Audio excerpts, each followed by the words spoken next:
Friends, இது என்னன்னு பார்த்தீங்களா, ஸ்கூலில் வந்து ப்ராஜெக்ட் ஒர்க்கு செஞ்சுட்டு வர சொல்லியிருந்தாங்க. தேசிய கொடி நம்ம எப்பொழுதுமே நார்மலாக வந்து சார்ட்டில் கட் பண்ணி வரைஞ்சி இது பண்ணி அனுப்பிவிட்ருவோம். கொஞ்சம் டிஃப்ரெண்ட்டாக இருக்கட்டுமேன்னு இந்த மாதிரி மாடல் செஞ்சுருக்கேன்.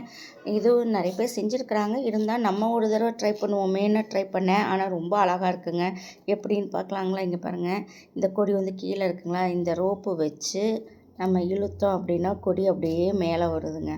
ஏன்னா நானே வீடியோ எடுத்து கையில் இருக்கிறதுனால அப்படி தெரியுது பாருங்கள், மேலே வந்துருச்சு. அழகாக இருக்குது. திருப்பியும் வந்து நம்ம கீழே டவுன் பண்ணி விட்டுக்கணும். நம்ம இதுக்கு ஒன்றுமே இல்லைங்க.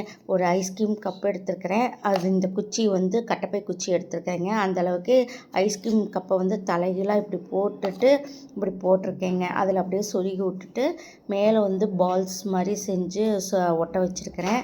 இது இந்த ஓட்டை வந்து பாருங்கள், சிக்கு கம்பியை வச்சு ஓட்டை போட்டிங்கன்னா அப்படியே மெல்ட் ஆகி ஓட்டப்படி இதே மாதிரி இந்த பக்கம் விட்டு இந்த பக்கம் எடுக்கணும். அதே மாதிரி கீழேயும் பாருங்கள் விட்டு எடுத்துகிட்டு இதில் கயிறை போட்டுட்டு தேசிய கொடியை வரைஞ்சி பண்ணிவிட்டு இந்த மாதிரி ஒட்ட வச்சுக்கணுங்க. அவ்வளோதாங்க ஃப்ரெண்ட்ஸ். ஆனால் டிஃப்ரெண்ட்டாக இருக்குதுல்ல, அழகாகவும் இருக்குது.